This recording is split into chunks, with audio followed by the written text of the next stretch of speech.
Pemirsa, kita masih bersama Indonesia Lawyers Club.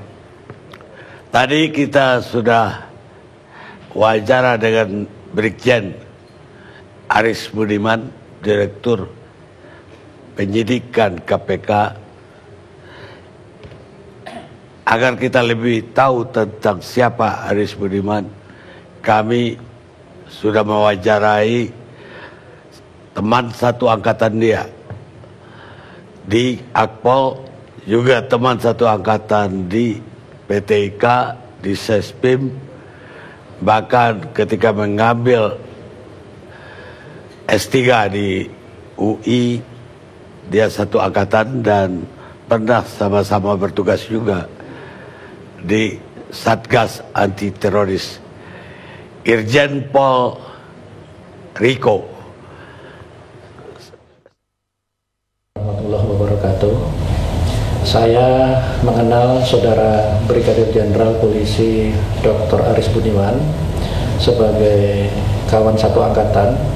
Kami lulus dari Akademi Kepolisian tahun 1988. Kami juga sama-sama mengikuti pendidikan pengembangan kepolisian di Perguruan Tinggi Ilmu Kepolisian, S2 Magister di Universitas Indonesia, dan juga S3 Doktor di Universitas Indonesia. Saya lulus tahun 2005, kemudian Saudara Aris Budiman lulus tahun 2006, tahun berikutnya. Kami juga pernah bersama-sama bertugas. Dengan perjalanan panjang pertemanan saya dengan Saudara Aris Budiman, tentunya saya banyak mengenal tentang track record, kepribadian, serta perilaku sehari-harinya. Saya bersyukur memiliki kawan yang bernama Aris Budiman, kawan yang luar biasa kepribadiannya, luar biasa keteguhannya hatinya, dan luar biasa keinginan untuk meningkatkan kualitas dirinya. Luar biasa kepribadiannya yang saya kenal adalah Saudara Aris adalah seorang yang sangat sederhana, low profile, ya, kemudian jujur dan sangat loyalitas kepada pekerjaannya. Di samping itu juga Saudara Aris yang saya kenal adalah orang yang sangat taat kepada aturan. Bahkan di angkatan kami sering dikatakan dia masuk dalam golongan yang penakut untuk melakukan berbagai pelanggaran. Ini dibuktikan dengan salah satu contoh kepribadian ini ketika Saudara Aris menjadi Korspri Wakabareskrim pada waktu itu, Jenderal Guris Mere. Saudara Aris pernah mendapatkan dikirimi parsel oleh seorang pengusaha. Kemudian parsel itu dikembalikan oleh Saudara Aris kepada pengusaha, sehingga Pak Wakabareskrim pada waktu itu, Jenderal Guris Mere bertanya, kenapa kok dikembalikan parsel itu? Saudara Aris menyatakan bahwa ini bukan menjadi hak saya. Sebagai petugas polisi, saya tidak boleh menerima sesuatu seperti itu. Itulah salah satu contoh kepribadian Saudara Aris. Taat kepada aturan ini juga saya sampaikan kepada Saudara Aris ketika Saudara Aris bertemu kepada saya menyampaikan bahwa dia sedang mengikuti tes untuk menjadi salah seorang direktur di KPK. Beliau menyampaikan saya sedang tes, kemudian berikutnya menyampaikan beliau lulus dan menempati posisi sebagai direktur KPK. Saya sampaikan kepada Saudara Aris, Saudara cocok bertugas di KPK sesuai dengan kepribadian Saudara. Kenapa saya katakan seperti itu? Dalam agama yang saya anut, agama Islam, sebagai orang Muslim, saya yakini betul, saya sampaikan kepada dia, meskipun Saudara Aris bukan beragama Muslim, tapi saya sampaikan kepada Saudara Aris bahwa di agama saya, di kitab suci saya Al-Quran disebutkan bahwa tidak ada satu helai pun daun yang jatuh ke muka bumi, tidak ada satu biji pun yang jatuh dalam kegelapan di muka bumi, tidak ada sesuatu pun yang basah maupun kering tanpa seizin dan pengetahuan Allah Sang Pencipta kita.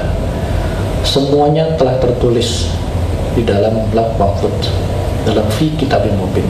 Artinya apa? Jika Saudara Aris saat ini menjadi Direktur Penyidikan di KPK, ini bukan satu kebetulan.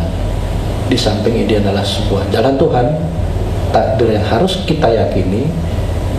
Ternyata memang kehidupan dan Tuhan Sang Pencipta menunjuk saudara menjadi Direktur Penyidikan di KPK. Kami semua bangga. Kami menyatakan bahwa saudara cocok, tepat di sana dengan kepribadian yang saudara miliki selama ini, yang saya ketahui selama ini. Kemudian yang kedua adalah saya katakan luar biasa dalam kegigihannya untuk meningkatkan kualitas. Sejak mengikuti pendidikan formal di kepolisian, mulai di Akpol, di PPIK, di Sespim, sampai Sespimti, kemudian pendidikan umum, kami sama-sama mendapatkan beasiswa S2 Magister di UI. Kami juga sama-sama bersama-sama mendapatkan beasiswa Magister S3, saya ulangi, S3 doktoral di Universitas Indonesia. Saya melihat kegigihan daripada saudara Aris untuk meningkatkan kualitas hidupnya, kualitas pengetahuannya, kualitas dirinya untuk terus-menerus dengan berbagai keterbatasan, dengan berbagai kesederhanaannya. Kemudian yang ketiga, saya juga melihat keteguhannya dalam menjunjung tinggi kebenaran dan kehormatan. Yang saya kenal, saudara Aris itu adalah seorang pribadi yang tidak suka untuk menonjolkan diri, tidak suka untuk muncul di permukaan. Dia tidak ingin mendapatkan sesuatu yang menjadi perhatian bagi orang-orang lain. Saya menjadi bertanya kepada saudara Aris ketika beliau itu menjadi ramai perbincangan di pemberitaan. Ini bukanlah tipe saudara Aris. You know why? Kenapa saudara Aris tiba-tiba menjadi pemberitaan? Kenapa tiba-tiba dia harus muncul dan bersuara? Saya yakin betul dengan kepribadian beliau itu, karena ada sesuatu. It was something happen. Ada sesuatu tentang kebenaran, tentang kehormatan yang harus dia sampaikan. Itu ciri khas daripada kepribadian saudara Aris. Kami ingat ketika kami sama-sama ketika kami masih perwira menengah Pamen, berpangkat komisaris polisi, mayor polisi saat itu, kami tergabung dalam Satuan Tugas Bom Bali untuk menangani investigasi dan mengungkap kasus Bom Bali, Bom Bali 1, Bom Bali 2, Satgas Bom Bali yang dipimpin oleh Jenderal Boris Mere. Kami tergabung di situ bersama-sama dengan Jenderal Tito Karnavian, Jenderal Petrus Golose, Jenderal Boy Rafli Amal, Jenderal Idam Aziz, Jenderal Safei, Jenderal Beni Mamoto. Bahkan salah satu yang terbaik di antara kami, Jenderal Tito Karnavian, menjadi Bapak Kapolri saat ini. Saudara Aris masuk di situ, Jenderal Aris Budiman. Jenderal Boris Mere mengumpulkan kami semua saat itu, dan saat ini seluruh yang dikumpulkan oleh Jenderal Boris Mere seluruhnya sudah berpangkat pati, sudah menjadi jenderal, termasuk Jenderal Aris Budiman. Ini menunjukkan bahwa hebatnya yang menunjuk Jenderal Boris Mere dan hebat yang ditunjuk. Kami semua bisa mengikuti jejak itu semua. Salah satunya adalah saudara Aris Budiman. Aris Budiman yang saya kenal, kawan saya, banyak berkiprah di bidang pendidikan, banyak berkiprah hampir seluruh hidupnya bidang reserse, ya, paham betul tentang keresersean, dengan kesederhanaan, dengan loyalitasnya, dengan kejujuran yang dia miliki. Saya yakin apa yang disampaikan saudara Aris adalah sesuatu yang memang harus diketahui, sesuatu yang memang sudah mulai menyentuh jati diri, sudah menyentuh daripada rasa kehormatan dirinya. Saya yakin betul, karena saya memang memiliki perjalanan yang panjang berkawan dengan saudara Brigadir Jenderal Polisi Aris Budiman.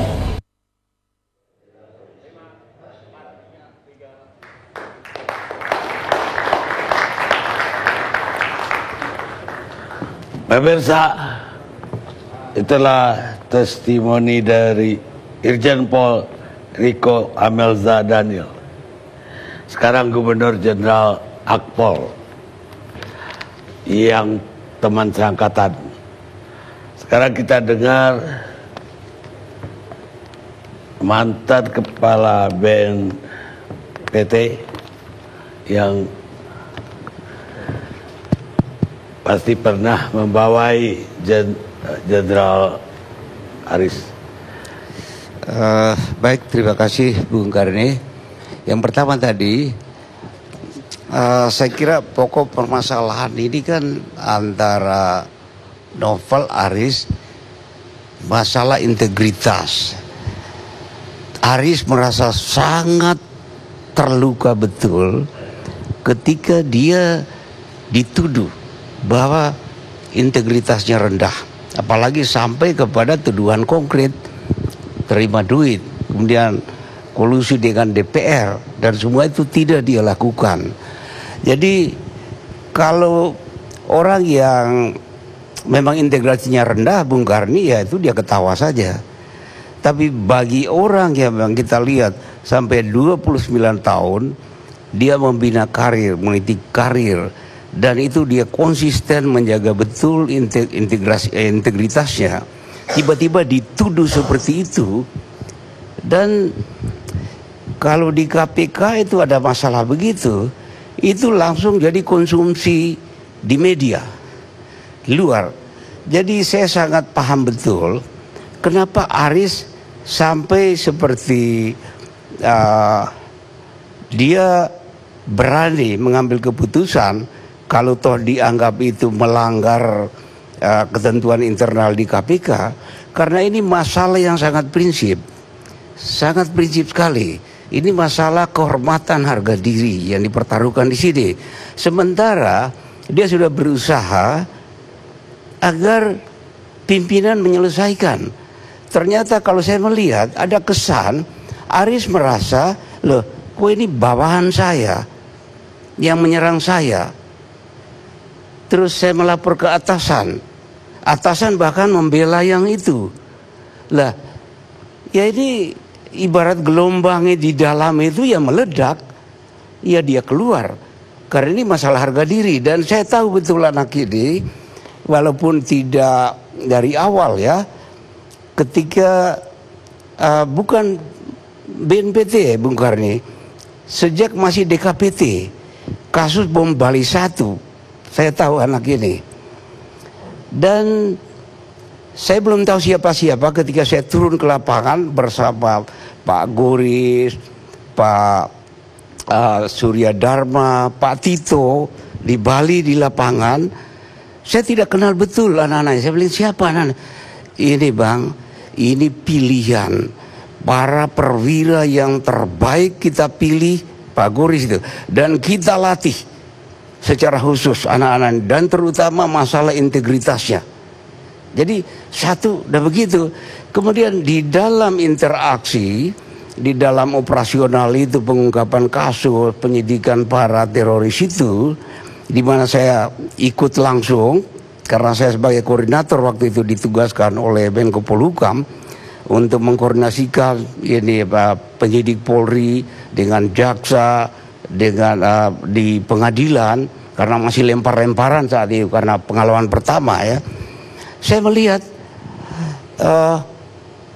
kalau satu kasus teroris, misalnya mengungkap satu kelompok, terungkap, manusiawi, anak-anak penyidik itu punya satu pride atas victory yang diperoleh.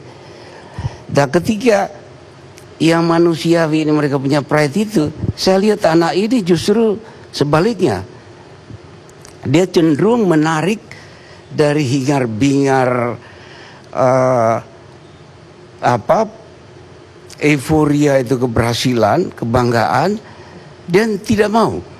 Dan dia ini istilahnya sangat menghindari itu ya megafon, menghindari media, dan dia tidak mau menonjolkan itu bahwa ini tim saya berhasil. Dia bahkan yang saya dengar cerita, anak buahnya dia yang cerita keberhasilan mereka. Jadi saya kaget sekali ketika mendengar dia ini sampai dianggap melanggar itu etika di internal itu. Saya lihat posisinya seperti itu. Jadi harus dilihat posisinya, ada anggota, kemudian dia sebagai pimpinan di unit itu menyerang dia dan itu sudah pidana. Dia mengadukan ke pimpinan, tidak ada solusi, bahkan dia lihat itu makin berkembang, sudah mulai digoreng sampai ke luar. Saya kira ini adalah konsekuensi yang wajar bagi seorang, apalagi sekali lagi dengan orang yang integritasnya seperti itu betul-betul luar biasa itu, Pak. Ada orang seperti ini apapun dia pertaruhkan untuk membela itu, apalagi ini tidak benar. Itu saya kira mengenai Aris ini, Pak. Nah, kemudian saya kira dari kasus ini, menurut saya ini ibaratnya ada gunung api itu di dalam KPK itu, ini asapnya sudah mulai pekat keluar ini. Ya, kita semua tidak ingin meledak itu gunung api itu. Tidak jadi meledak. Karena ini berbahaya sekali, Bung Karni. Karena dalam para penyidik itu ada satu subculture sendiri, Pak, ini. Maksud saya begini. Dalam satu unit itu biasanya karena lama penugasan itu sudah lama, ada istilah itu tanaman keras. Tanaman keras ini, itulah saya kira yang powerful itu. Dia nggak powerful. Nah, kalau seorang pimpinan baru datang yang tidak paham ini, dia itu hanya nurut aja dari ini. Dan punya anggapan kalau si tanaman keras ini keluar dari unit ini, kiamat ini unit ini. Ini berbahaya. Terus terang saya sering dapat nasihat dari para penyidik senior yang kita biasanya idolakan itu. Kalau kamu jadi pimpinan satu unit apapun tentang penyidik, perhatikan. Tanaman keras jangan kamu pelihara. Dan itu kejatuhanmu ada di situ. Saya kira ini jelas sekali, Pak. Apalagi dengan posisi penyidik KPK itu begitu berkuasa, ditakuti semua orang, ya kayak malaikat itu. Ya saya monitor dari berapa orang-orang saksi apa yang sudah ini, itu mereka seperti tidak bisa berbuat apa-apa. Dan bahkan itu saya sudah dengar ya di KPK itu sudah ada istilah, ada komisioner ke-6. Nah, ini adalah rangkaian dari ada tanaman keras itu. Saya kira Jenderal Aris ini menemukan itu. Dan ketika dia akan melakukan hal yang secara wajar, kok dia melihat kok di atas sudah begini. Saya bisa paham. Karena pimpinan KPK itu tidak punya background penyidik ya. Ini dia tidak bisa paham di bawah itu. Bunuh-bunuhan penyidiknya dia nggak peduli. Dan kita paham tentu pimpinan KPK siapapun mengejar. Ada prestasi, ada penangkapan. Dan biasanya yang muncul ini tanaman keras ini. Nah, sementara kita sudah tahu bahwa tanaman keras ini tidak malaikat juga kan. Sudah banyak bau tak sedap kita mencium dari situ. Munculnya ini, itu ada bau tak sedap di situ. Dan ini punya konsekuensi, Bung Karni.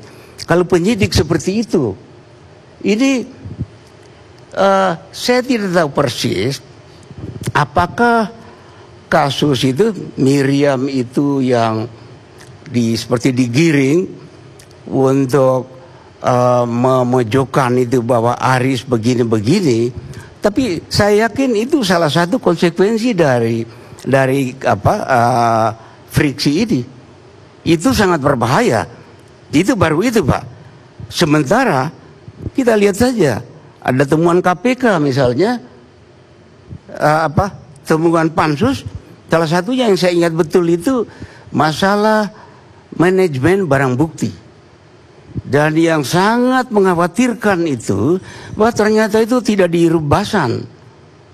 Dan saya kira di media juga sudah muncul ada satu kasus dengan barang bukti puluhan mobil mewah.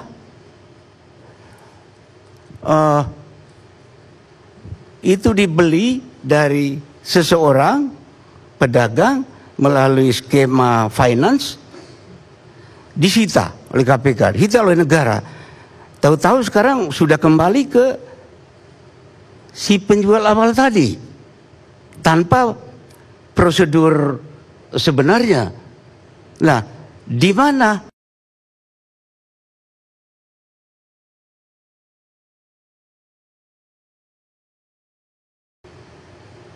suami saya jadi tersangka, saya tidak ada sangkut paut. Terus aset yang puluhan tahun sudah ada sebelum terlibat kasus korupsi itu disita, kemudian diblokir.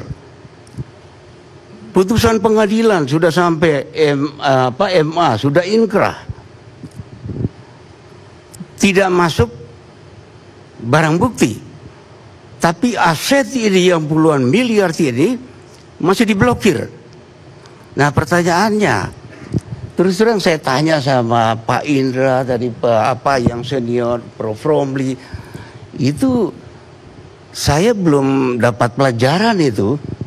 Sampai kapan itu diblokir? Apanya tidak melanggar hak asasi manusia ini? Apalagi orang sudah ada sampai meninggal di dalam tahanan itu. Itu pun misteri. Karena saya tahu betul. Nah, ini sangat berbahaya, Pak. Jadi maaf Pak ya, kita ingin betul murni. Oke, KPK ini kita harapkan betul-betul jadi paling depan gerbong ini memberantas korupsi ini. Tapi kalau di dalam itu kacau balau Pak, kita boleh saja berhasil mengungkap ini, nyatakan tersangka ini. Setelah kita beraksi, memang Pak penyidik itu, waduh nafsu benar, dapat bukti ini, sita ini, apalagi langsung diangkat di media, highlight segala macam. Padahal banyak sekali di situ masalah-masalah yang sekarang belum muncul Pak. Tapi saya melihat trennya sudah makin banyak yang berani bicara. Nah, buktinya seperti tadi soal kasus Pak Prabowo. Ini masalah Pak, masalah konkret. Kasus mobil tadi, kasus aset yang di puluhan lahan disita, kemudian ternyata tidak masuk itu barang bukti dalam perkara itu, tapi masih tetap diblokir. Sampai kapan? Ini kan bisa jadi ATM Pak, bisa jadi ATM. Ini bukan soal KPK, tapi kultur penyidikan begitu. Dan saya kira kalau di sini ada Pak Jaksa apa segala macam yang dianggap polisi jaksa itu tidak, antara lain masalah ini Pak, masalah barang bukti. Kemudian orang jadi ATM.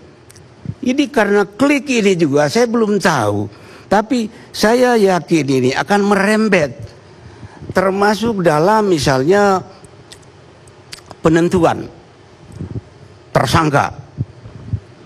Sekarang kan sudah ribut. Kenapa ada orang yang punya peran utama dalam kasus besar yang sekarang dihadapi ini, kok tiba-tiba jadi justice kolaborator? Siapa ini yang menentukan ini? Padahal ada ketentuan surat edaran Mahkamah Agung itu. Ya, pelaku utama tidak bisa jadi justice kolaborator. Sehingga akhirnya setiap pelaku utama itu nyanyi, habis diperiksa berdiri di tangga itu yang tinggi, dikerubuni wartawan, ngomong ini langsung blow up ini. Ini pun masalah Pak. Ini sekali lagi Pak ya, kita ingin KPK ini bagus. Tidak usah membanding-bandingkan bahwa KPK ini memang KPK ini untuk begitu, tidak apple to apple itu. Tapi kita ingin ini benar, ini sudah tinggalkan, jangan tiru lagi. kultur yang lama itu. Ya, tunjuklah ini pun masalah loh. Kenapa itu kok sudah diangkat tersangka, ini kok enggak, ini ATM Pak. Itu disitulah kehancurannya penyidikan itu, disitulah hancurnya pengadilan itu di tangan penyidik. Ini sangat berbahaya sekali. Jadi perlu segera, saran saya konkret, manajemen barang bukti harus ada kepastian. Yang diblokir itu sampai kapan? Saya tanya Profesor Romli, Prof, tolong saya diajarin. Beliau juga geleng kepala. Apa ini kita harus teruskan? Ini masalah Pak. Jadi jangan kita berputar-putar. Ini masalah formalitas, prosedur ini. Bukan itu. Baik, Pak. Tapi intinya sekarang yang kita harus masuk di situ. Ya ini udah. Mari kita sama-sama perbaiki. Mengupas KPK keseluruhan. Iya, KPK itu bukan miliknya KPK kan, milik saya juga di situ. Kepentingan saya, harapan kita semua. Jadi kalau kita bicara ini, jangan terus ada serangan untuk membubarkan KPK, membonsai KPK sekarang makin gencar. Ini keterbukaan kita ingin itu baik. Jangan Anda selalu, ini dulu kan lebih jelek. Iya makanya Anda ada di situ. Sekarang jangan setback. Ya mari kita sama-sama perbaiki ini. Jadi jangan, ini kita diserang ini, kita diserang ini. Iya jangan. Ya polisi jaksa itu sudah puluhan ratusan tahun dibully terus itu. Ya memang harus begitu. Baik, cukup. Iya baik, terima kasih. Alfon. Terima kasih penghulu. Iya, karena saya harus menyebutkan karena gelar beliau itu datuk, itu makanya jadi penghulu kan, angku penghulu. Pertama-tama saya melihat bahwa ini suatu tanggapan dari adanya upaya hukum penindakan hukum dari kasus EKTP. Dan di situ memunculkan nama-nama yang diduga gitu ya, terlibat di dalam konteks itu. Nah, muncullah pansus. Sekarang kita melepaskan lah ya tentang legalitas dari pansus sendiri, karena kan masih dalam proses menentukan apakah memang pansus itu legal atau tidak, atau DPR RI mempunyai kewenangan atau tidak dalam meminta atau melakukan penyelidikan terhadap KPK. Itu satu soal. Nah, tetapi kan sekarang pansus tetap berjalan yang secara suka tidak suka, secara faktual, dia memang mengganggu dari proses penyelidikan, penyidikan, dan penuntasan dari kasus EKTP. Gitu, mulu. Nah, paling tidak, seluruh pemikiran orang-orang akan terpikir bagaimana ini kelanjutannya. Nah ini jadi suatu persoalan mendasar pada saat ini. Karena kinerja dari seorang penyidik itu terus dipertanyakan sampai kepada persoalan apakah memang betul di dalam situ ada persoalan atau tidak. Gitu. Nah kerjaan dari pansus ini menjadi pertanyaan juga. Apakah pada saat ini untuk mencari tahu masalah KPK atau mencari tahu gosip-gosip yang digosok makin sip, yang dikocok dan makin segar, atau ini memang ingin menemukan suatu prima facie atau fakta-fakta yang memang betul-betul merupakan adekuat yang bisa dipergunakan secara politik ke depannya bahwa KPK ada permasalahan. Nah, kalau dilihat dan kemudian diperhatikan kerja-kerja dari pansus pada saat ini, kecenderungannya ingin menemukan kesalahan. Ingin menemukan kesalahan dari apa yang dilakukan oleh KPK. Contoh yang sangat sederhana saja, ini kan terkait dengan permasalahan satu, tadi masalah barang sitaan gitu kan. Apakah itu barang sitaankah? Ataukah itu adalah blokirkah? Atau apa gitu. Itu kan juga nggak jelas gitu ya. Kalau persoalan suatu barang sitaan harus diberi ada rubasan, toh pada saat ini KPK punya kewenangan dalam pasal 12 ayat 1 huruf I-nya. Dia berwenang untuk melakukan penyitaan. Blokir sebagai salah satu proses penyitaan itu diperbolehkan. Nah, kemudian di lembaga-lembaga yang lain juga diperbolehkan juga gitu. Dan itu menjadi suatu hal yang lazim dalam proses tindakan-tindakan penegakan hukum gitu. Itu kan sudah mencari persoalan namanya begitu. Satu. Kemudian yang kedua, ini terkait dengan permasalahan pengeditan. Untuk kepentingan pengadilan, ya mungkin diedit lah. Masa ya seperti kata Pak Abdullah Mahua tadi gitu kan, ada omong-omongan lain itu tidak diedit, pasti diedit gitu. Untuk kepentingan penyidikan. Kalau pengen utuh, mintalah ke pengadilan, apa susahnya gitu kan. Tapi kan ini terus dikelola dan menjadikan suatu musuh bersama. Dan ini menjadi suatu opini kepada masyarakat bahwa KPK itu memang bermasalah. Jujur saja, permasalahan itu di mana? Contoh, kalau misal teman-teman advokat menyatakan ada proses yang tidak due process of law, yang dikatakan oleh Bang Indra Sanun gitu kan, menurut saya itu bukan due process of law, tetapi lebih kepada pride. Pride dari seorang advokat bahwa pengen dilayani. Harusnya kalau saya sebagai seorang advokat, tidak oleh satpam, tidak oleh seorang security untuk ditanyakan surat kuasanya. Bukan seperti itu tentang due process of law. Tapi paling tidak, apakah dia di situ didampingi atau tidak? Memang ada perdebatan. Apakah pada saat seorang saksi itu sudah harus didampingi atau tidak? KUHP tidak mengatur.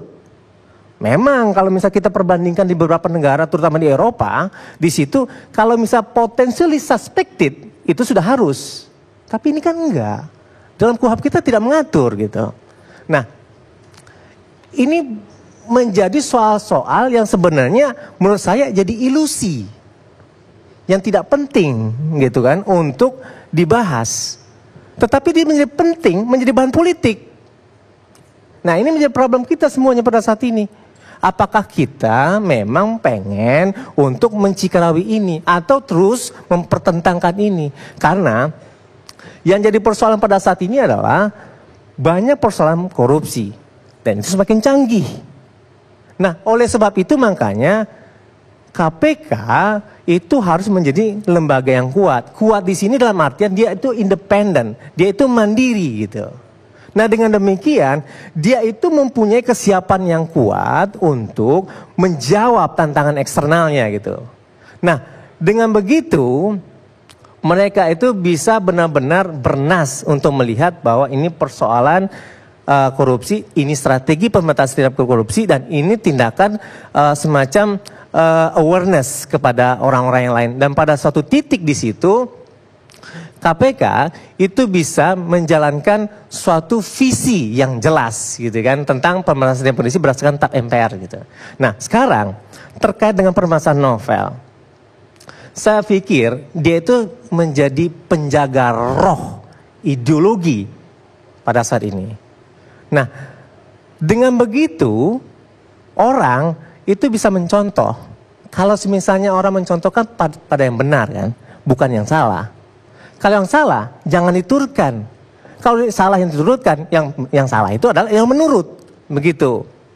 Nah, sekarang kalau misalnya dia menjadi cerminan, kenapa pada saat ini hal-hal yang sebenarnya bisa diselesaikan di internal itu tidak bisa diselesaikan secara internal, tapi dibawa keluar. Salah satu contoh dalam penanganan pelanggaran HAM berat contohnya, ini harus diselesaikan dulu secara internal gitu kan. Dia bisa dibawa ke luar negerinya kalau di situ terdapat dari serius crime-nya. Ini tidak ada serius crime-nya. Ini adalah dialektika seperti dikatakan oleh Daniel tadi gitu. Dialektika internal ya. Nah, oleh sebab itu makanya orang-orang yang di dalam itulah yang paling bisa untuk menyelesaikannya. Kalau alasannya kenapa ini lama, menurut saya itu mengada-ngada. Karena ini kan udah ada aturannya gitu ya Pak Abdullah gitu ya. Nah, oleh sebab itu kembalikan kepada internalnya gitu. Karena semakin solid KPK akan semakin membuat KPK itu bisa menjalankan secara maksimal agenda-agendanya gitu. Dan kemudian ini saya mengambil, karena saya memanggil beliau ini adalah penghulu, saya kembalikan kepada pepatah Minang gitu kan. Yang kusut-kusut bulu ayam. Yang akan menyelesaikan itu adalah paruh dia sendiri juga gitu kan. Kembalikan itu dan kemudian berikanlah KPK kepercayaan untuk menjalankan ini. Jangan karena ada persoalan-persoalan sedikit, saya contohnya ada tersebut nama dan ini dikelola gitu. Nah ini sangat berbahaya menurut saya. Itu kira-kira penghulu. Terima kasih.